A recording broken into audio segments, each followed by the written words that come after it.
Have you ever wondered how Bruce Lee seemed to defy the limits of human speed? Picture this. During the filming of The Green Hornet, Bruce Lee's movements were so fast that they had to be slowed down for the camera. And according to Bruce Lee's son Brandon, not only did Bruce have to slow down, but his fight scenes also had to be filmed in slow motion.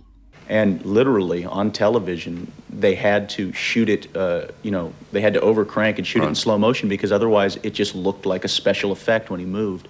I mean, the man was fast. He was deadly fast. But was Bruce Lee's extraordinary speed a mere gift of nature, or was it the result of relentless hard work and training? Today, we're diving into a lesser-known chapter of Bruce Lee's journey to greatness, a journey that began long before his rise to fame. While many focus on the later years of his life, very few have explored his early training regimen. That was the foundation that set the stage for his incredible speed and agility. From the rigorous conditioning routines in his youth to his meticulous dedication to martial arts training, we unravel the truth behind Bruce Lee's legendary speed. Did he possess some superhuman ability, or was it the result of a profound yet often overlooked training philosophy? And as we explore Bruce Lee's journey, we'll uncover a pivotal, often overlooked aspect of his early training that laid the groundwork for his astonishing speed. What could this secret be? Stay tuned as we reveal it. And every day, I practice martial arts. You see? Contrary to popular belief, Bruce Lee's physical conditioning didn't start post-1964 after the Wong Jack Man fight. His journey began in Hong Kong, where he was already embracing the discipline of Wing Chun Kung Fu under Grandmaster Yip Man. There are many people on YouTube talking about Bruce Lee's training, from his physique to his speed. But the narrative often missed is this. Bruce Lee started to develop his skills through dedicated calisthenics training and early Wing Chun conditioning before he returned to America in 1959, and this is what laid the groundwork for his future accomplishments. But again, we have to ask the question as to what really fueled Bruce Lee's extraordinary speed. Was it innate talent or something more tangible, more repeatable that we can learn from today? In the 1960s, a revolution was stirring in the world of fitness, and at the forefront was Bruce Lee, an emerging martial arts sensation. But there's a mysterious training method that Bruce Lee adopted, largely unknown to many people. How did this unique technique contribute to his legendary speed? You're going to be surprised by the answer. Bruce Lee's insatiable appetite for knowledge led him to devour bodybuilding magazines, where he first encountered the concept of isometric training. This innovative method promised strength without bulk, aligning perfectly with his needs as a martial artist. Intrigued, Bruce Lee began integrating isometric exercises into his regimen, convinced of their effectiveness and enhancing his physical prowess. Bruce Lee's interest in isometrics was not a fleeting fascination. It was a commitment, reinforced by figures like Bob Hoffman, who was a titan in the world of weightlifting and strength and conditioning, who advocated for strength as a fundamental aspect of athletic performance. For Bruce Lee, isometrics weren't just exercises, they were a way to transcend the limits of his martial arts training. And to understand the role of isometrics in Bruce Lee's training, we have to delve into its historical roots. Though Bruce Lee played a part in popularizing them in modern fitness, isometrics date back centuries, as they were integral to the training routines of martial artists and early strongmen. These exercises involving static muscle contractions were not just physical endeavors, but a testament to enduring power of disciplined strength training. Isometric exercises stand out for their unique approach. They involve holding a position without movement, a stark contrast to the dynamic movements that are typical in conventional workouts. This method offers several key benefits. It leads to faster strength gains, as isometrics are known to stimulate muscle strength more effectively than dynamic movements. They also contribute to muscle growth, rivaling traditional exercises in efficacy. The efficiency of isometric workouts is another plus, requiring less time while yielding comparable results. Additionally, these exercises pose a lower risk of injury and can be performed more frequently, which allows for accelerated progress. Now, the scientific basis for the efficacy of isometrics lies in the nature of muscle contractions. Muscle force output is at its peak during isometric contractions, a phenomenon explained by principles like Hill's equation and the force-velocity relationship. These insights reveal that isometrics offer a powerful and time-efficient alternative to dynamic exercises, ideal for building strength, muscle growth, and minimizing injury risk. To sum it up, Bruce Lee's adoption of isometric training was more than a mere choice. It was a strategic enhancement of his martial arts prowess, combining ancient wisdom with modern scientific understanding. This blend of old and new not only transformed his physical capabilities, but also echoed this ancient Chinese philosophy that Bruce adopted of absorbing what is useful, discarding what is not, and adding what is uniquely your own. But there's a mysterious training method that Bruce Lee adopted, largely unknown to many. And how did this unique technique contribute to his legendary speed? You guys are really going to be surprised by that answer. But look, let's delve into the surprising connection between isometric training and speed, a key aspect of Bruce Lee's legendary abilities. Now, contrary to the common perception that speed training always involves dynamic, explosive movements, Bruce Lee's approach with isometrics challenged this norm. Isometric training, which focuses on holding muscle contractions without movement, can indeed enhance speed and power, a principle that Bruce Lee mastered and he applied. Like I've said, this idea of holding muscle contractions without movement is something that is a bit of a secret when it comes to training Kung Fu. That's for people who've never been exposed to real Chinese martial arts training. Oftentimes, these exercises were taught exclusively to closed-door or inner-door students. And in any case, this isn't really a big secret for those of us who train Chinese internal martial arts under legitimate teachers. Bruce Lee had even been exposed to one of those teachers on a visit to Hong Kong just before he wrote to Taki Kimura about creating his new art called Jeet Kune Do. But you're going to have to wait for an upcoming video where I discuss all of those details.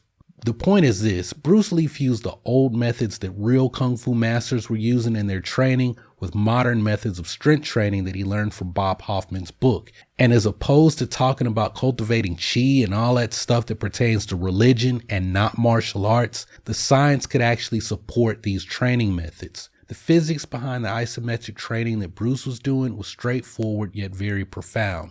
Explosive movements, the kind that define martial arts, require a burst of initial force. Strong, well-conditioned muscles developed through rigorous isometric training are crucial in generating this force. Moreover, isometrics are particularly effective in recruiting fast-twitch muscle fibers, the very fibers responsible for quick, explosive movements. Despite the lack of motion in isometric exercises, the intensity of these workouts trains the muscles in a way that directly translates to speed. Now, Bruce Lee's specific isometric routine, it was crafted under the guidance of Bob Hoffman. It consisted of 8 meticulously chosen exercises that were performed on a power rack. These exercises were not just random selections. They were tailored to enhance Lee's martial arts prowess. Lee believed in the daily practice of these exercises that struck a balance between avoiding overtraining while maximizing his gains. Bruce even had his friend and student George Lee craft him what is known as the Iso Chain 1.0, which consisted of a rod and a chain that are attached to a wooden board so that Bruce could perform Bob Hoffman's isometric routine without the use of a power rack. For Bruce Lee, isometrics were more than just a training method. They were a philosophical choice that mirrored his martial arts ethos. He valued the balance of strength and agility, the mental discipline required in those static holds, and the efficiency of these exercises. This approach was not about building excessive muscle bulk, but about cultivating a kind of strength that was functional, powerful, and directly applicable to martial arts. Bruce Lee's exploration and application of isometric training demonstrates its potential as a powerful tool for enhancing athletic performance. This method, rooted in both ancient practice and modern science, not only bolstered Lee's physical abilities, but also aligned seamlessly with his martial arts philosophy. It's a testament to the idea that sometimes to move faster, you need to train slower with intense focus and discipline. Now I'm about to reveal the most critical part of Bruce Lee's training that skyrocketed his martial arts prowess to legendary status. This insight might just change your perspective on physical training. Bruce's unique training regimen helped develop his phenomenal speed. It wasn't by chance, but it was a result of meticulous disciplined practice. Contrary to the popular myths that often paint Lee as a superhuman figure with these innate abilities, the truth lies in his unwavering dedication and hard work. His speed, often perceived as a natural gift, was actually a skill honed through years of rigorous training. Bruce Lee's training regimen, particularly his focus on isometrics, was a total game changer. It was this disciplined approach that underpinned his lightning-fast reflexes and movements. Bruce Lee's training went beyond physical development. It was an integral part of his martial arts philosophy. He believed in the harmony of mind and body, and his training reflected this belief. His approach emphasized not just physical strength and speed, but also mental discipline and focus. Now, there are plenty of videos on YouTube talking about Bruce Lee's isometric training and how he did Bob Hoffman's 8 exercises. But something that I haven't heard anyone else discuss is this point here. Bruce Lee's isometric training didn't begin in the mid-1960s after he read Bob Hoffman's book. Remember how I said earlier that we needed to look to Bruce's time in Hong Kong? Well, when Bruce was still training at Yip Man's school, that was before he was kicked out of the main school. He was trying to figure out how Yip Man could so easily unbalance people while doing Chi Sao drills with them. This led Bruce to the discovery of forward pressure. Bruce started to train forward pressure in school by pressing his palms up against the bottom of his desk. I mean, look, he had to find some way to make use of that time since he was such a poor student. But anyway, Bruce's method of training forward pressure was his first exploration into the world of isometric training, and as a matter of fact, this would continue to be part of his training.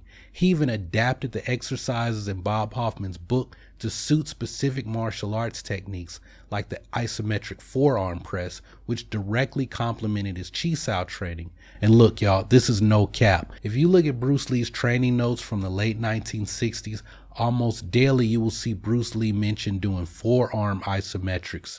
I actually think that Bruce found a way to condense Bob Hoffman's 8 exercises down to 2 exercises that he felt were more important to his development of Wing Chun. So when people ask me about Bruce Lee's internal martial arts development, it was through his isometrics training, especially the way he was able to adapt the Hoffman 8 down to 2 exercises that he trained what he believed was forward pressure. So look, when you see that Chi Sao demo from 1967 in Long Beach where Taki Kimura's falling all over the place, it's not because Taki Kimura was clumsy or he had slick shoes. It's because Bruce's forward pressure was taking his balance. So when you consider everything that I've discussed here, Bruce Lee's exploration into isometric training demystifies the legends, revealing a man who achieved extraordinary feats through extraordinary effort.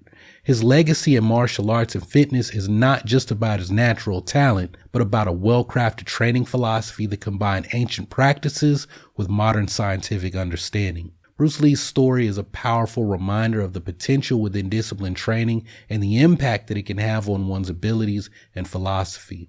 Now, in the story of Bruce Lee's journey, there lies a profound lesson that resonates beyond the realms of martial arts and into the fabric of any pursuit of excellence. This lesson, underscored by Lee's life and practices, is that greatness is not a product of mere natural talent. It's the fruit of consistent, deliberate practice.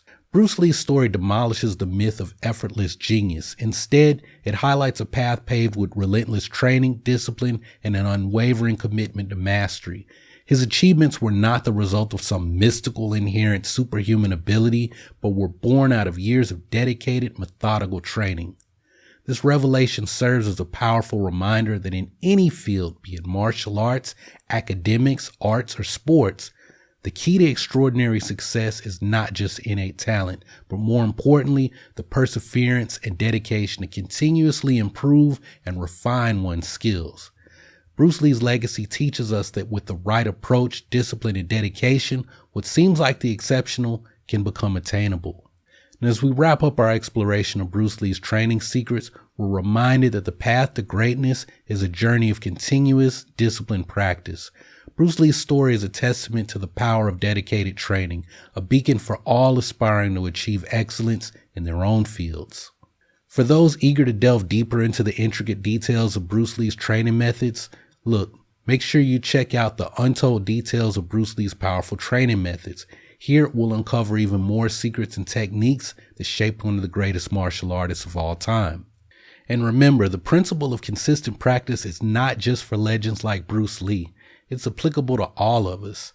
So I encourage each of you guys to apply this principle in your own lives. Train diligently, push your limits, and look, share your progress with me. I'd like to hear what you're up to. Anyway, let's continue to learn, grow, and surpass our boundaries together. And as always, hey, y'all keep training, remember to breathe, and come back and holler at me on the next video.